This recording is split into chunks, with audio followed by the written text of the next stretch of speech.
Hey guys, I think this is working finally. So, this is the audio for a few new neighbors and the right thing. And then I'll read the questions to you as well. So, if you need the audio, this is what you're going to use. I already read it to you guys yesterday, but we'll read it again just so that we have the audio for those who need it. Mrs. Baxter is moving to a new home, so Jessie checks in on her neighbor's house while she's away. To her surprise, Jessie finds something interesting in an old wreath on Mrs. Baxter's front door. Jessie calls Mrs. Baxter to tell her the news, and she asks Jessie to keep an eye on them for her. One morning, Jessie saw a scraggly pink head poking out of the nest. Babies! Jessie strained her neck to get a better look. Jessie told her dad about the baby birds at Mrs. Baxter's house. That reminds me, Dad said. Mrs. Baxter has movers coming tomorrow to clear out the house. I told her I'd unlock the door for them. But what about the nest? We can put the nest someplace else, said Dad. We can't move it, Jessie said. If we do, the mama bird won't be able to find her babies. Dad shook his head. We'll just have to tell the movers to be careful. Sorry. Jessie thought about the moving men tromping in and out, squeezing heavy boxes and furniture past the tiny nest. She thought about the doors swinging and slamming all day long, and it seemed risky. The next morning, Jessie watched the moving truck pull up in front of Mrs. Baxter's house. Two men climbed out. Dad saw the truck too and came outside with the key. Jessie jumped up. She ran ahead of the movers and Dad to Mrs. Baxter's front door. Wait, she shouted, spinning around to face them. Behind her, the mama bird burst out of its nest. It landed in a tree. The movers looked at Jessie in surprise. You can't use this door, Jessie said, holding her arms out stiff. I'm sorry, one of the movers said. We have a job to do. Jessie didn't move. Tears stung her eyes. There's a nest in the wreath, Jessie explained. If you open the door, it will fall. The other man sighed. Do you have any ideas? Jessie nodded. I do have an idea. Dad, can I have the key? As carefully as he could, Jessie unlocked the front door and eased it open. When it was just wide enough to slip through, she ducked into Mrs. Baxter's house. She'd been in there many times, so it didn't take her long to find the side door and unlock it from the inside. Got it, Jessie called, running around to the front of the house. The side door is open. One of the men was peering into the wreath. Hey, he said, there are babies in there. He grinned at Jessie. I bet that mama bird is glad you're watching out for her babies. Hello, mama bird, the other man said, waving to the bird still in the tree. Jessie smiled as she and Dad thanked the man for their help.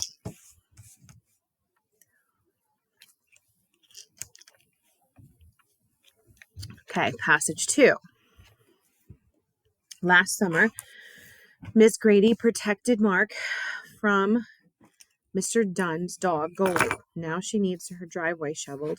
Instead of paying Mark and Jamie, Mrs. Grady has offered to bake them cookies, but the boys want to earn money to buy a game. Mark remembers this as he considers his good deed. Mark's brother, Jamie, isn't so sure that's a good idea.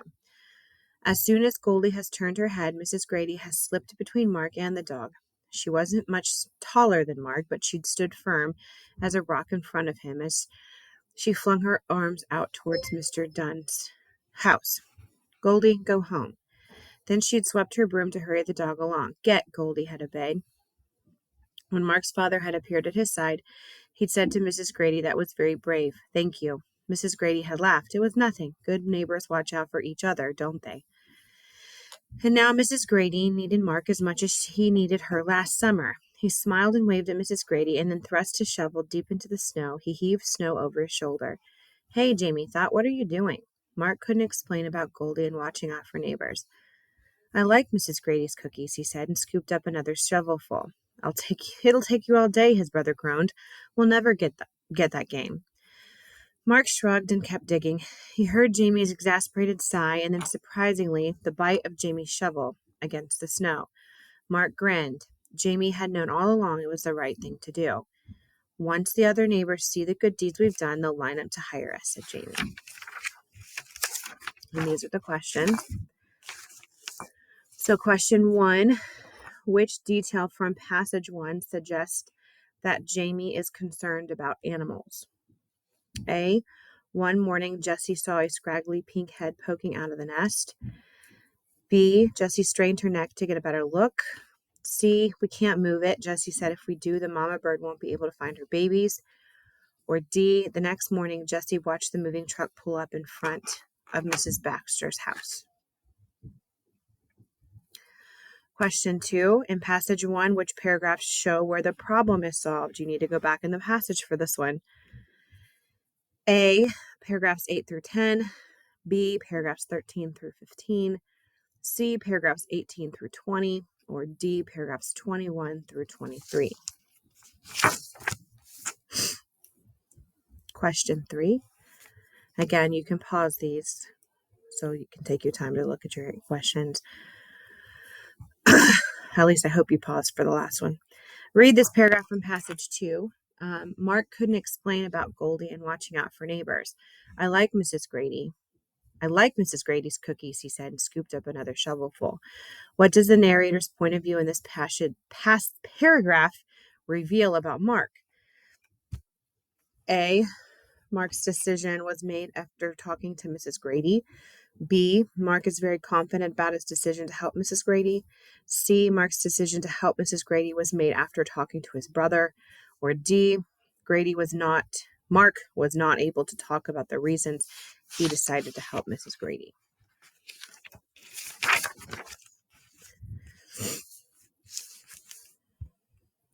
Question 4, read these paragraphs from passage 2. It'll take you all day, his brother groaned. We'll never get that game. Mark shrugged and kept digging. He heard Jamie's exasperated sigh and then surprisingly the bite of Jamie's shovel against the snow. Mark grinned. Jamie had known all along it was the right thing to do. Based on these paragraphs, what does the word exasperated mean? A, annoyed. B, determined. C, excited. Or D, tired. Question 5. Both characters perform good deeds in each passage. In what ways are the main characters' deeds different? A, Jessie helps animals in need in passage 1 while Mark fails to help animals in passage 2. B, Jessie is rewarded for good deeds in passage 1 while Mark gives up a reward to help people in passage 2. C, Jessie performs a good deed of her own in passage 1 while Mark gets an idea from his brother in passage 2.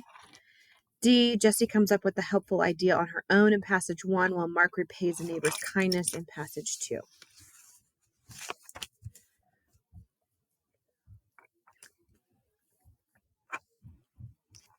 Last question, question 6. Which theme is shared by both passages? A, help those that are in need. B, always have a backup plan. C, there's one way to reach a goal. Or D, never be afraid to ask for advice. And those are the 6 questions. Once you're done, you can move on to whatever else you need to work on your mustards and ketchups.